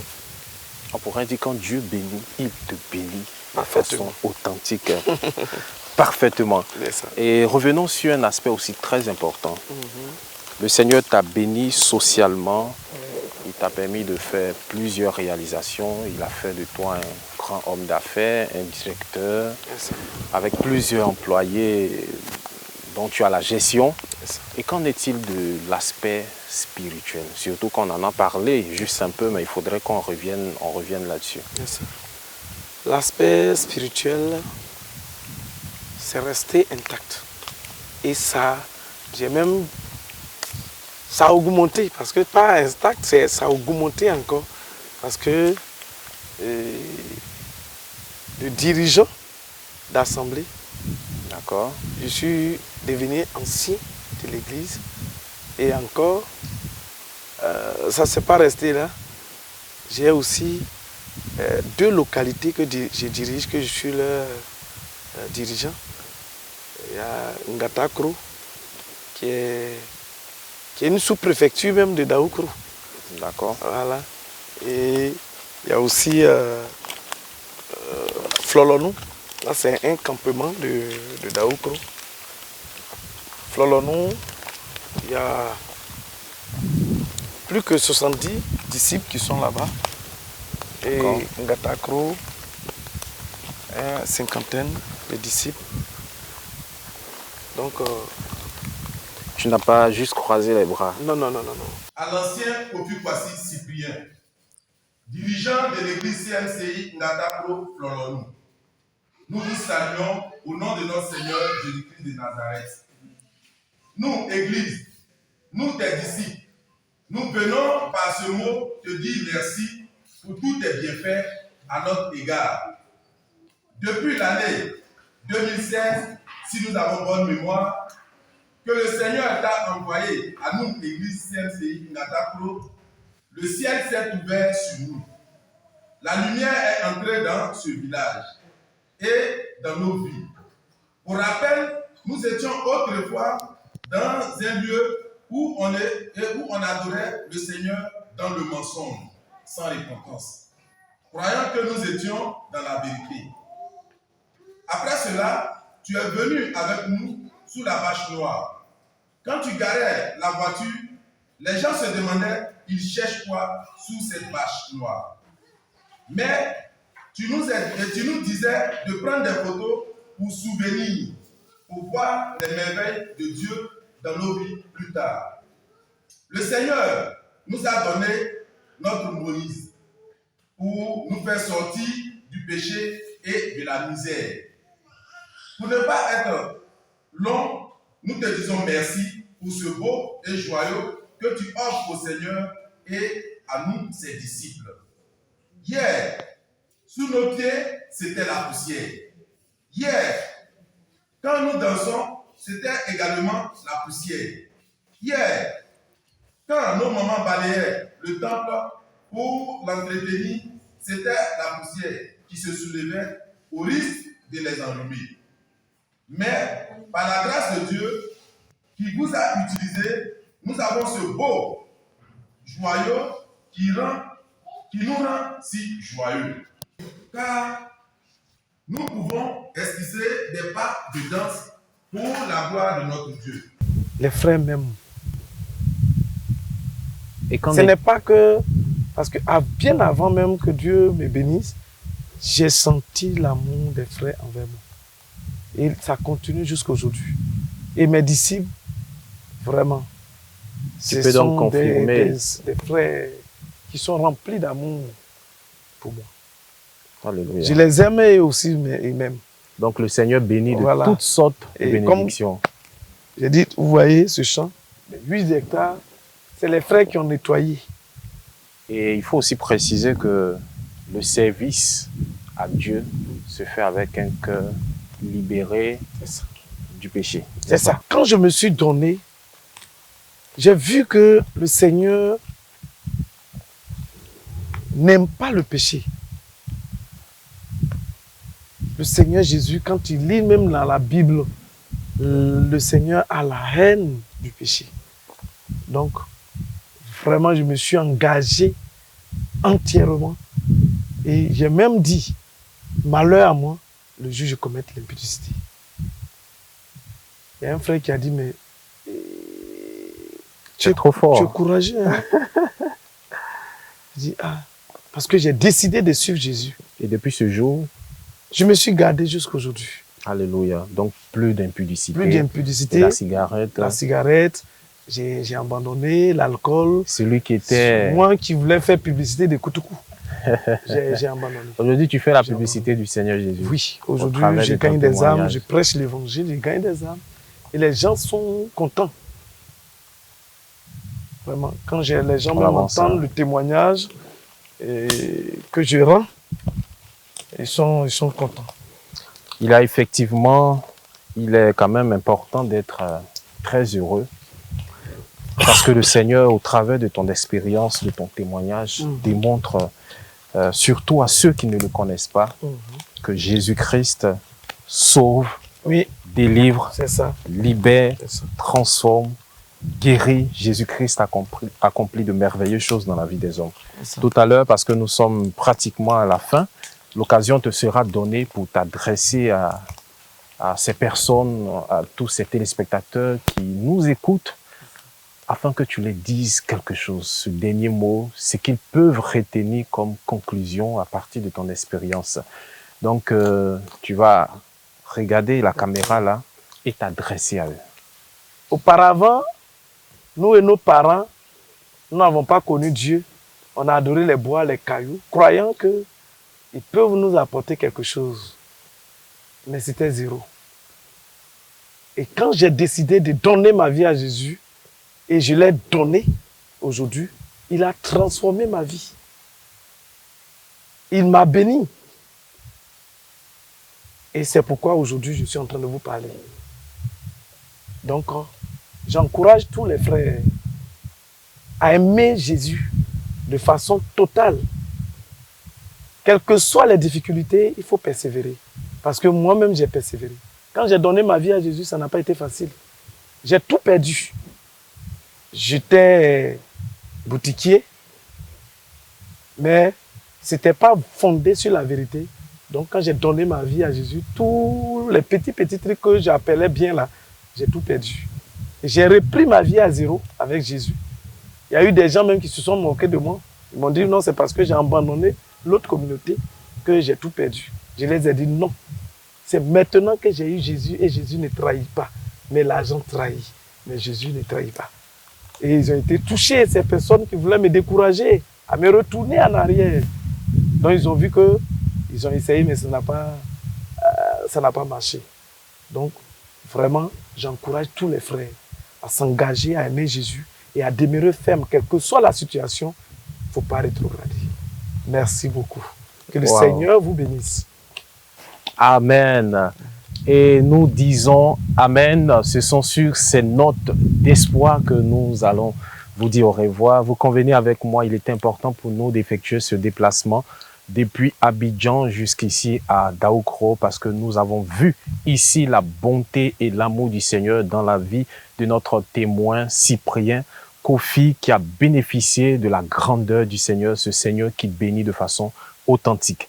Il s'est repenti de ses péchés, il a tout d'abord accepté le Seigneur Jésus, il s'est repenti de ses péchés, il s'est fait baptiser, attestant son engagement à appartenir à Jésus. Il est donc passé par le ministère de brisement des liens, c'est-à-dire qu'il a reçu la délivrance et à partir de cet instant, sa vie n'a plus jamais été la même. Voici comment Jésus-Christ transforme et nous sommes venus vous dire au travers de son histoire, de son expérience avec Jésus, qu'il transforme. Alors, tout comme il a dit, donne-lui ta vie et tu verras, le sourire se manifestera dans toute ta vie parce qu'il agira grandement.